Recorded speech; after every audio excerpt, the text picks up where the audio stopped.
Earthquake!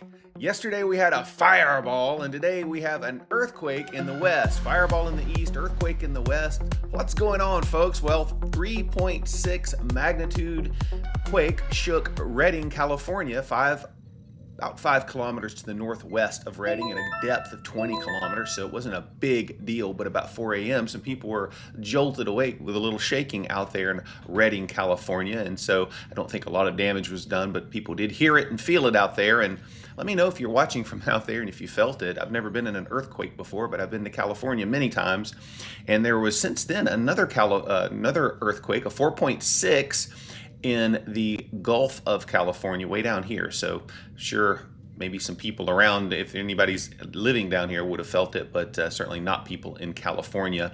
We did have a coronal hole stream hit the Earth, producing minor geomagnetic storm conditions. Sometimes when you have increase in solar wind, you can get some geologic response, although that's probably, those two events are probably separated enough to where you don't have to worry. They're not really all that connected. In the meantime, the sun is active. We've got a lot of solar or sunspots kind of forming and turning in. This one here, 4122, seems to be the most interesting in terms of its magnetism, although it's not all that interspersed right now. We've got positive leading negative out front. As long as that's the case, we should see enough separation in the polarity so that we're not at high risk for solar flares, and then thus an ejecting CME. So quiet on the sun for now. Got another coronal hole turning in. We'll see more filaments erupt, and any of those could pop off a CME at any time. So I'm watching it for you folks. I watch all the weather here. This is Cold Rain's Weather World. We've got all the weather. I watch it so you don't have to. I bring it to you so you don't have to go find it. So we just talk about it when I find something interesting to talk about, like this. The sun is starting to set just a little bit earlier, or it will be soon. It's already rising a little bit later, and you can see on this graph the daylight hours are shrinking. Most of you watching this video probably like longer summer days. I'm on team darkness. I like it when the days get shorter, the air gets cooler, and we move into fall. I love it. I love it. I love it. I can't wait, and I'm pulling for shorter days. Haha. And they are coming, folks. Nothing we can do about it, and nothing I can do about it when the days lengthen. So that's how that goes. In any event, look here. Moon, 12% waxing crescent, on our way to a full moon on July the 10th. You can go to this cool site, time and date, if you want to know anything from moon, sun phases to eclipse information, meteor shower information, time zone data around the world. This is a really, really cool site, timeanddate.com, and you can go there and play around all you want to. But we got to get into some actual weather here, folks, and we're going to start with the satellite image. Going to do a quick show today, not a full content show, but got a few things to talk about, including some thunderstorms that are out there. Talked about last night. We had severe weather in North and South Dakota and a few spotty reports. I'll show you that here in a second, but some of that severe activity has lingered into the morning hours, and you can see that up here in South Dakota, and a few thunderstorms popping up around the country, cloud cover over parts of the south central plains up into the lower Great Lakes, Ohio Valley, and into the Northeast. You guys are socked in with cloud cover today up in the Northeast. Going to be a showery day, potentially some severe weather later. We'll look at that in a second.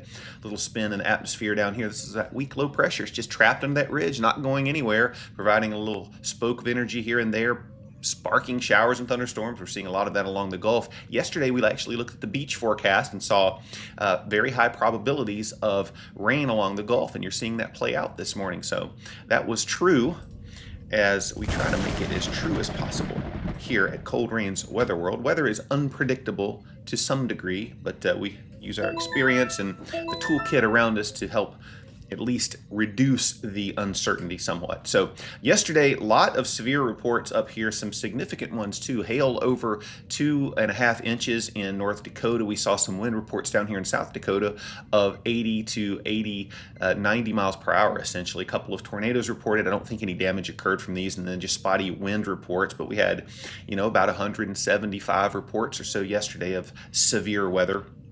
And then today, more severe weather is possible from South Dakota, Nebraska, all the way up to the southern portion, southern half, I should say, of Minnesota into Wisconsin. We're going to see tornadoes, potentially wind and hail up here, and then a little sliver of a slight risk over in southeastern New York and through central Pennsylvania as well, where a little boundary, a cold frontal boundary is situated up in this area, and we're going to see a little piece of energy moving through the area. But look, 5% tornado, there's another boundary that's kind of laying across as a upper level energy comes in. Boundary was laid down from yesterday's convection, and that's going to serve as a low level focus for showers and thunderstorms, and also provide some extra spin there too. Wind is a threat as well in those areas, and hail, large hail with some supercell development is possible later today as well, with hail approaching 2.5 to maybe 3 inches again, and a marginal risk around that. Anywhere can see in the green areas can see general shower and thunderstorm activity. Tomorrow, the threat is essentially UP of Michigan through the central portion of Wisconsin back down here into central Iowa, with a big marginal risk around that. My suspicion is we might see this slight risk enhanced a little bit. Some of the short range guidance are showing an MCS developing later in way into the evening hours and pushing in back into Missouri here. So we'll look at that on the future radar in a second. Another little area of isolated severe down here in Virginia and approaching the Delmarva region up here toward DC. So plenty of energy in the atmosphere, a lot of instability out there too, which we'll look at. That helps to fuel our thunderstorm development. And as we go through the afternoon today here, let me roll this back a little bit so we can see how this develops. I don't know why I went ahead so far there, but instability developing all across the country this afternoon. It really gets into the extreme values in our threat area up here in Minnesota, Iowa, back into Nebraska. South Dakota starts to see instability increase up in New York and the Mid-Atlantic region, lower Mid-Atlantic, or the upper Mid-Atlantic, lower New England type area, and then just plenty of just random instability through the rest of the country. Thunderstorms will eat a lot of that up. The sun will set, the atmosphere will cool, instability will diminish. It will pick back up again tomorrow, and you can kind of see that instability axis through Wisconsin back into Iowa tomorrow. And as that frontal zone sags south and clears New England out of the rain, it'll push the instability boundary down into the lower Mid-Atlantic. And so you can see that kind of play out tomorrow too, and everything will die out Sunday night. May have a couple of areas propagate through out here in the Midwest and Central Plains, but most of the pop-up showers and thunderstorms will be gone with the sun as it goes down. So this is this afternoon. This is, let me roll this back. Okay, so this is what happens as we get on into 2, 3 o'clock in the afternoon, start to see pop-up showers and thunderstorms, a little bit of organization potentially up here in New York and back into Pennsylvania. So that's why we're seeing a slight risk up there. Wind damage is the most likely threat, but we get on in later into the evening. This is the HRRR model, and we approach 7, 8 o'clock local time out here, 6, 7, 8. We start to see showers pop up or thunderstorms explode over Minnesota in that extreme instability environment, and quickly go into a linear type of a fashion and begin to enhance the wind threat. And as storms track along that boundary, there's extra spin, and we could see some of these produce tornadoes. I've looked at a couple of other models. The NAM kind of agrees with this.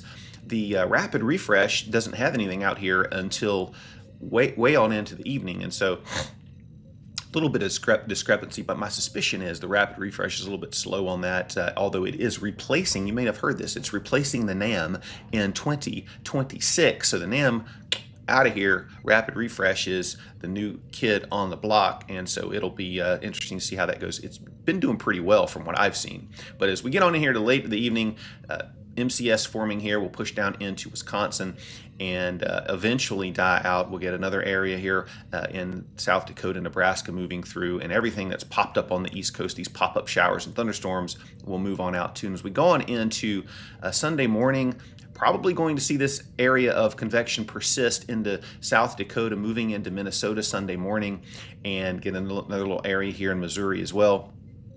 And we go on into Sunday afternoon. Things kind of die out in Wisconsin as that system weakens a bit. We're seeing pop-up showers and thunderstorms, particularly over the southeast. Look at the northeast. You guys are clear. West, not trying to avoid you, just nothing going on out here until you get to the front range of the Rockies. We're seeing thunderstorms develop off the high terrain there. But look what happens in Iowa. You get a few pop-up showers here and thunderstorms back into Wisconsin. The UP of Michigan could see some of those go severe. But look back in Iowa. You start to get this MCS, this mesoscale convective system to develop, organized line of storms, push into Missouri as we get on into the evening hours. Looks like there could be some wind damage with that, so it would not surprise me to see the slight risk added here, and then things will die off generally in the southeast as the sun goes down, but we may see some of these areas propagate through the nighttime hours, providing a few rumbles of thunder for Kansas, Oklahoma, Missouri, back into Wisconsin, Illinois, places like that. You guys might hear some thunder, Michigan overnight. So pay attention, folks. That's the severe threat. As we go on out and take a look at the surface map, you can see some of these features. This boundary's just been persistent up here across the north. It will eventually sag to the south, and we'll get an amplification of the ridge out west and a trough in the east, and you'll see this boundary shift. But today, showers and thunderstorms across much of the central portion of the country, with just a few areas where we're not going to see anything at all. There's your severe weather threat. Tomorrow, Sunday, same area, see showers and thunderstorms, a little bit of a backing off here in New England, with the exception of maybe the northern tip of Maine. Severe weather back through Wisconsin, Iowa, as we looked at. That frontal zone is approaching as the trough begins to amplify. Here's the next 48-hour rainfall total, so you can see the biggest footprint of rain, around Minneapolis into Wisconsin over here, back toward Rochester, into Mason City, toward Des Moines, and places like that. We get on down here into southern Missouri, around Kansas City, and points to the south, and then just little random areas up here in northern Maine, Bangor, Caribou, places like that. You guys are going to see these, by the way, these colors, just so you know, 1/2 inch to the brighter blues up to 1 inch, 1.5 inches, something like that. Get into the purples, you're starting to get around 1.5 inches, 2 inches. So that's what we're looking at, just scattered showers and thunderstorms everywhere else. Looking at temperatures as we go on through, let me put this on a better display so we can see this whole map, or at least most of it.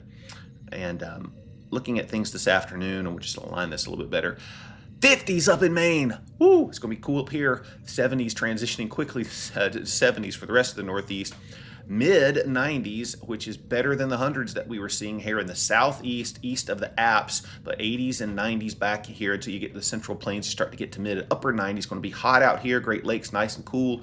Up here in Montana, 70s. Still chilly up in the Pacific Northwest. Seattle, you're going to make it up into around 75, mid 70s. Some of the higher terrain out here is going to be cool. But then as we get in, it's not really chilly. It's just chilly compared to where I'm at. That's all I'm saying. San Joaquin Valley in the upper 90s, and heating up down here in the desert Southwest. Sunday, much the same story, except a little hotter down here in the desert Southwest, a little warmer maybe in the South Central Plains, about the same here in the Southeast, and about the same in the Tennessee and Mississippi River Valley, warming up a little bit up here in the Northeast and Central Plains. We've got a trough working in, and start to see that amplify a little bit as we get on in toward the latter portion of the weekend. And we'll see temperatures back off a little bit as that happens. And then out here in the Pacific Northwest, you guys are warming up too. Wind today, not going to be all that like tremendously windy. There'll be a few areas here in the higher terrain and out here in the Central Plains where we'll see winds gusting maybe around 30 miles per hour or so. Background winds 5, 2, 3, 4, 5 to 10 miles per hour, with gusts in the 15, 20 range for much of the country. Thunderstorms could actually enhance those a little bit, but not seeing all that much in the way of wind. Air quality pretty good till you get out here and west central Colorado, and then back toward Las Vegas, Sacramento, California. Starting to get some stagnation out here toward Phoenix, so just be mindful of that. The flow pattern as we get on down here and take a look at how things pan out as we go on out through the week. We'll hit this really quickly. We start out with a zonal flow today here Saturday. Zonal simply means west to east. That's the general direction is what we're looking at here. And you can see here's a little dip, here's a little dip, here a little dip, there a little dip. That means a little more enhancement of winds aloft, lift out in front, and cooling of temperatures aloft, adding to instability and hail production and things like that. So as these little waves kind of traverse, that's what happens, and that's been really along the northern tier. That's why we've seen the severe weather threat not be in the southern plains. It's been along the northern tier. That's where the energy is, and you can see that persist as we go on out into Sunday and Monday. But look what happens as we start to get on out here into the first part of the week. start to get a trough amplification here. Our ridge is diminishing along, so it's shrinking along the east coast and building out west. You see that big ridge out there? It's building out west. And as we go out in toward the middle of the week, we see that trough really begin to work into the Great Lakes, move east, push that ridge out, gets the boot, exit stage right, and another ridge comes in here to the Pacific Northwest. What does that tell you? It tells you guys are going to warm up out here. Little area of low pressure working into Southern California as well. So that's going to just kind of cut off and sit there for a while. And as we go on in toward midweek, toward the end of the week, you can see the flow pattern, how it's kind of set up here. Ridge out west is pushing in, another trough is pushing in out west. And so we've got a ridge center of the country, and we've got a trough over the northeast. That's going to cool you guys down, maybe bring some unsettled weather up there. Northwest flow pattern could yield a few of these little organized convective clusters that sort of move out of the plains and down toward the mid-Atlantic or southeast like this. We're just going to have to wait and see if that pans out or not. Otherwise, it's going to be a dry northwesterly flow and precipitation will shut off here in the southeast. If we take a look at the temperature profile over the next several days, here we go, starting out Monday, below normal in the central plains, much above here in toward the Great Lakes northeast, much above out west. And as we go on through time, look what happens. Those below normal readings pick up here in the desert southwest and the south central plains. A lot of descriptors there up into the mid-Mississippi Valley, kind of heading on in toward the northeast. That trough comes in. See these blue colors, and this is your 850 temperature, so this is about a mile up in the atmosphere, but it gives you kind of a good proxy of what we should expect at the surface. So near normal to slightly above here in the southeast, and a little bit below as you approach the northeast, much above in the northwest, but eventually that ridge will move to the center of the country, shut down any hope we have of backing temperatures off, and temperatures will start to rise in the east again and fall out west as a new trough comes in, and that's what we are looking at as we get on in toward next weekend. Precipitation anomalies. So who's going to see the most rain? Who's going to see the least rain? Well, it looks like the least rain is going to be up here for you guys in the Pacific Northwest, and for us down here in the southeast, Florida, where you need it, not going to get much rain. A little bit more rain out here in West Texas, and where you've really needed it, it's going to start to maybe get a little bit above average out here, up through the nation's midsection, and then western sections of the northeast maybe. The GFS is a little bit more generous with rainfall in the southeast. The GFS ensembles, this is European ensembles I'm showing you. Unfortunately, the GFS is just with the same general flow pattern. I think the European ensembles are probably going to be right. This is a 7-day average for Monday to Sunday of next week. So this is what we're looking at in terms of your average. And then look out here, buddy. We've got, let's go over here, tropical action to talk about.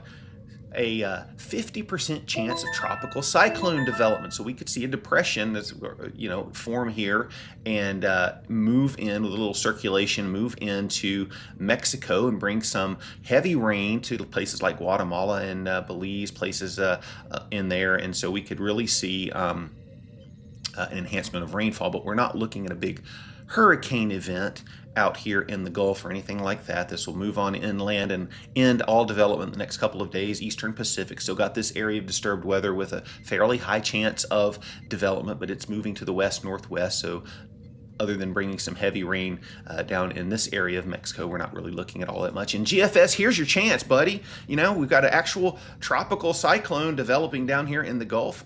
Maybe you can pick that up. Can it do it? Can it do it? Because it keeps wanting to develop stuff out of nothing. So let's see if it actually can develop something out of something. Well, not all that much, and it's probably right, actually. But if we run this on out, let's see what happens. Maybe it'll show us something else down the line, get us a big hurricane in the Gulf, just for funsies. Oh, there's one. Hey, little tropical cyclone coming into Louisiana. It's weak, though. Don't worry, folks. Hey, it's just a weak GFS hurricane way out here at day 10.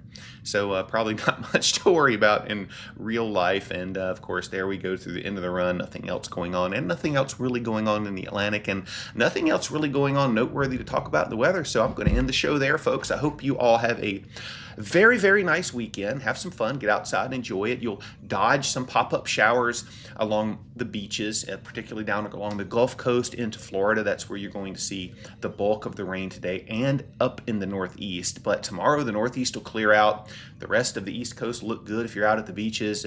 Down toward Florida, again, the Gulf Coast, you'll have to dodge. Bigger chance of dodging showers and thunderstorms, but just keep your radar app handy. Radar Scope's what I use. It's a good app. And the rest of the country, most, except for the severe weather spots we looked at, most everybody else is just going to have random pop-up showers and thunderstorms with no big areas of rain. So outdoor plans should be good. Just be hot. So hot and muggy in the south and east. Just take breaks and go inside when you can. But have a good weekend, folks, and we'll see you back soon. Take care.